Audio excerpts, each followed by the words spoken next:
Welcome to the Kabin. Today we're returning to Middle-earth to continue building Azog's Legion. Before we start though, please consider giving the video a like if you enjoy it, and don't forget to subscribe and ring the bell icon to get notified about future content. With that said, let's get to it. Alright, it's time to finish the remaining Gundabad Orcs, or Dol Guldur Orcs really, to get this army to a total of 36 Orc warriors and 3 captains. We've already been through building these fine cast models in part 1 and the general color scheme in part 2. Click here to view the playlist if you missed those videos. In today's video, we'll go through some new variations on hair and skin color, as well as painting the banners and adding some blood effects. Last time I showed you how I painted dark grey hair. From the reference pictures, the orcs themselves as well as the trophies on the banner poles had a variety of hair colors, so I added 2 more for my models. Let's start with blonde hair. I base coated these areas with Xandri dust. This was followed by a wash of Seraphim sepia. Next up, I layered on Karak stone.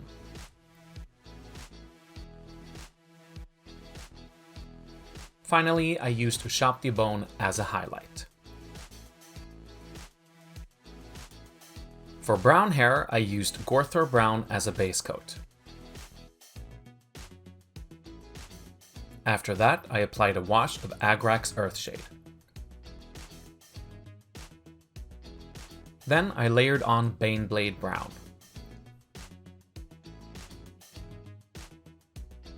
Finally, I used Rakarth flesh as a highlight. That's all the hair done, so let's move on to skin colors. Last time I showed you how I painted bruised skin. However, the orcs in the film are portrayed with a variety of skin tones, so I added 4 more for this army. First off, a pale brown skin tone. I used XV88 as a base coat, followed by a wash of Reichland flesh shade.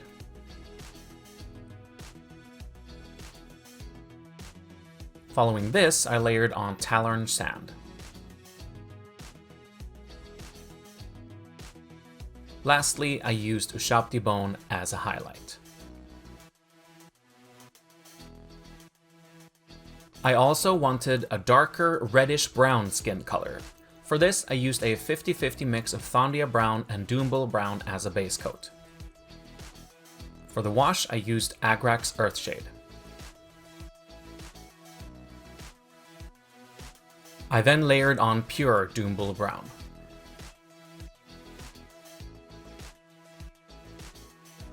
At the end, I used a 50-50 mix of Doombull brown and Scrag brown as a highlight. For the next skin tone, I wanted a light brown-gray color, so I started with a base coat of Baneblade brown. Coming up, I added a wash of Targor Rage Shade. Next, I layered on Rakarth flesh.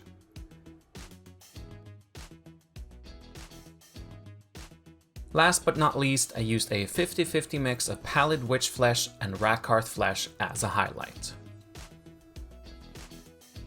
As for the last skin tone, I went full Pale Orc mode and went for an almost albino-like shade.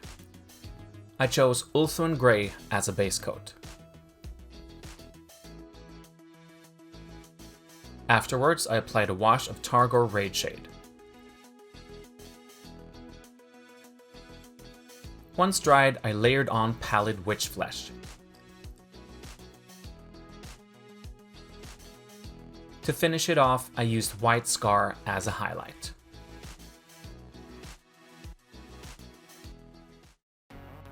With all the hair and skin done, only the banners were left. I base coated these with Corn Red.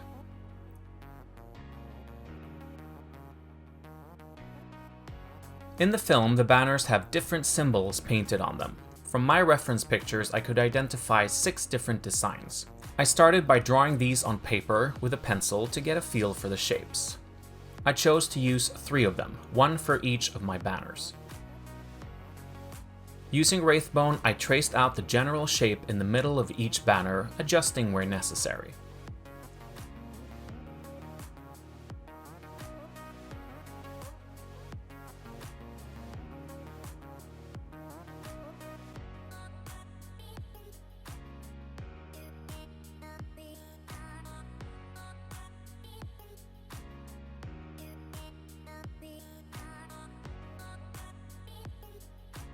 Using several thin coats, I then filled in the shape until it reached full coverage.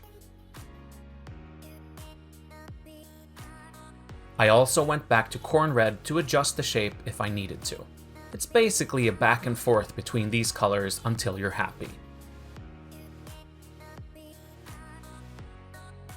To make it look worn out, I also added some corn red to mimic random splotches and tears into the sides of the symbol. Additionally, I painted some wraithbone dots inside some of the bigger splotches to enhance the effect. Here are the 3 designs I came up with. It can be scary doing freehand designs like this, but I would recommend trying it. I know I had a lot of fun doing these. For the next step, I washed the entire banner with Targor Rageshade, to add some shadows as well as dirty down the symbol.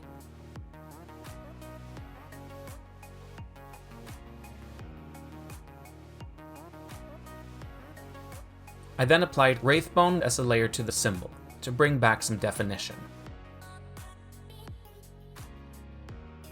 Corn red was used in a similar way for the fabric.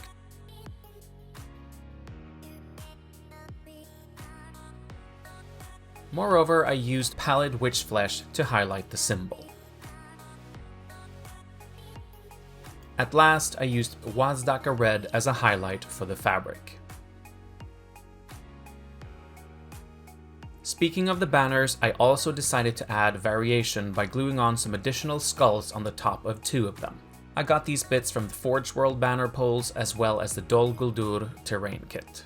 In some of the reference pictures, the orcs have blood splattered on their armor and weapons. I picked out a third of the finished models and applied blood for the blood god with an old brush. Aiming for some organic looking patterns, I used a kind of stippling motion and applied it in both thick and thin coats.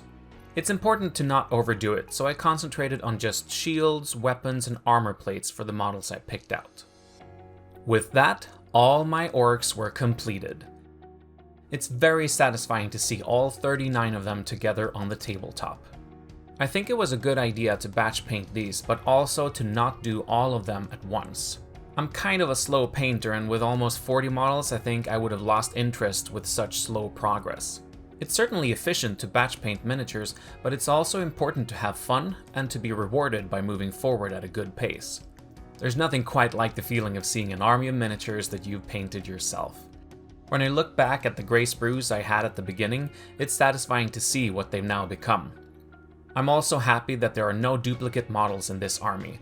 Like I've said before, there are only 6 different Gundabad Orc models, 7 if you count the captain, so I really didn't want to end up with several identical miniatures. As you can see, the customized helmets, weapon swaps, banner poles, and variation in colors help to distinguish each miniature from the next. Let's have a look at the army list of what I've completed so far. The force is composed of 3 identical warbands of 12 Gundabad Orcs and 1 Gundabad Captain, each with a banner and an even mix of swords, spears, and shields. In total, that's 570 points in MESBG. Not a bad foundation for the army, if I may say so myself. Also, let's have a look at the 2023 Hobby Bingo from Warhammer Community, and see if I can tick off some of those boxes. Well, starting a new army is a given. Scenic basis for the army, that's done as well. Kala and I have recently reread Fellowship of the Ring and are currently on the 2 towers, so I can tick off this one too. Converting a model? I've converted over 30 of them for this army. And we're almost there for a 600 point evil army, just 30 points to go. I guess I'll have to add a bit more to it before the end of the year then. I'm thinking Azog himself is probably a good idea. And after that, maybe some trolls or ogres? What do you guys think? Let me know in the comments down below. Thank you so much for watching. Click subscribe and ring that bell icon to get notified about new content. As always, if you enjoyed the video, please consider giving it a like and follow us on social media for updates. We'll see you next time. Good luck with your miniatures.